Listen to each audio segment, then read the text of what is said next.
They didn't promise, Ali, to throw 17 million people off of their Medicaid health care. They didn't promise to dismantle funding for anti-human trafficking. The one thing they did promise was to release this file. On our team, in the Democratic Party, we've got a lot of truth tellers. We've got a lot of solid characters who are driven by pure ideology. I don't mean they're purely driven by ideology. I mean, they're driven by purity in their ideas is what I mean. And Jamie Raskin is among among a group of people that I very much admire. I feel very honored to have been able to sit down with him a few weeks ago when Pacman and I were on the Hill. And it was thrilling.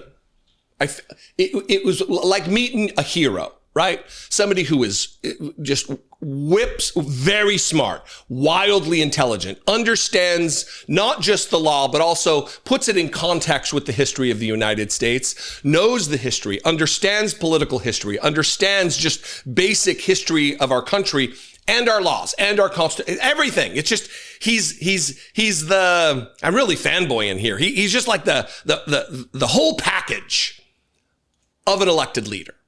Just awesome. We would be well served with a President Jamie Raskin. It would be fantastic. And he went on with MSNBC yesterday, and he's talking about Donald Trump and this Epstein thing. And he really, really cooks him. He really lays it out exactly what is taking place right now, from the distraction element to what the crimes are, to piecing together in a way that you don't commonly hear, all in a couple of clips.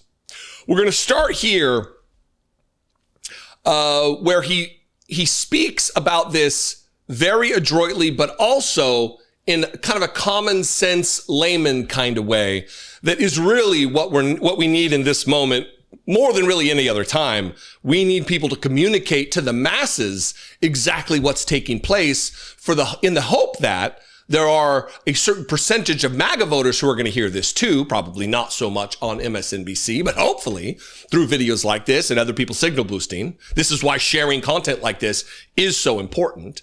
If not this, then on Twitter or Facebook or Blue Sky, signal boosting this particular message from him, from his account or whatever. So watch this first clip. I got another one, but let's talk about this on the other side. Critically important stuff here. I want to just lean into your expertise as a lawyer for a moment. This dinner, if it's happening tonight or not happening, we don't know.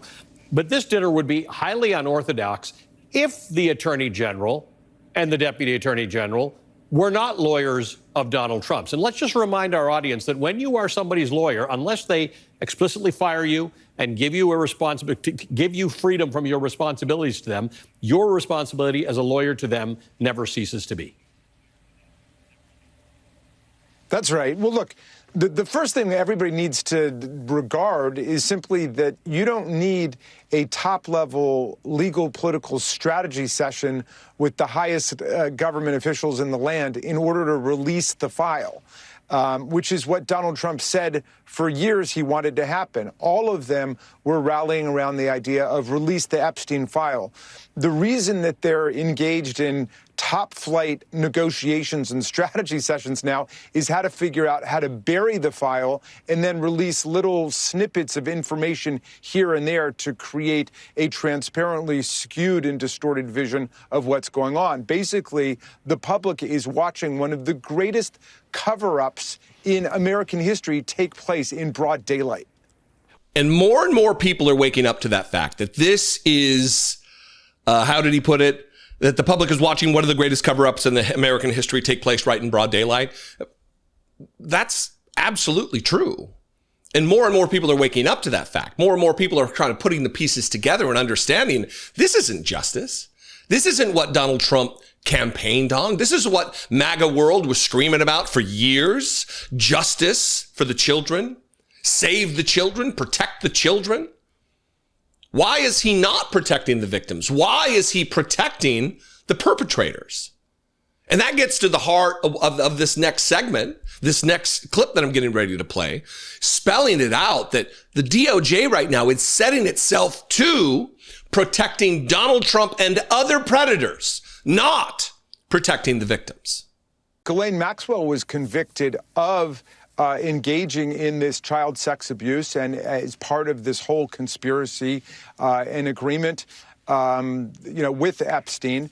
And it is the victims now, the survivors, whose interests and whose desires have got to be put first. They want to see the truth and the whole truth about the entire conspiracy come out, and they've got to be heard. But what we have is the Trump Justice Department organizing itself not around the interests of the survivors, the people who were victimized by Maxwell and Epstein, but rather organizing itself around protecting the perpetrators, despite everything they said during the campaign. I mean, they didn't promise, Ali, to throw 17 million people off of their Medicaid health care. They didn't promise to dismantle funding for anti-human trafficking in the State Department, in the Department of Justice, and throughout the government. But they did. Promised this. The one thing they did promise was to release this file. And that last point is the one that should be driven home in every conversation you have with people. This is the thing Donald Trump promised, and he is turning his back on that promise. And it's a noble promise. I mean, nobody believed, I certainly didn't believe he was going to follow through, because I've known for a long time, believed for a long time that Donald Trump is on this list. That Donald Trump, we know from reporting for decades, there's dozens of photos of them together. They were thick as thieves. They were pals.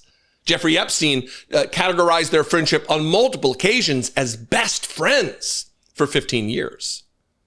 Donald Trump throwing two-man parties and inviting a bunch of fashion models to judge, and then who knows what at Mar-a-Lago. Donald Trump now peppering in information about how he stole Virginia Giuffre, the woman who tragically took her own life last year, because of these horrific traumas that were visited upon her by Donald Trump's best friend. Jamie Raskin's right, and this is the way to talk about it.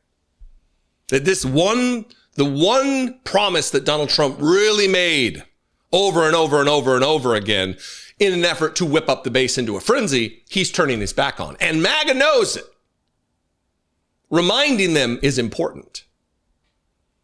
Whether it be a metric to have them peel off from supporting Donald Trump, or just understanding that the reality they believed was true just isn't true.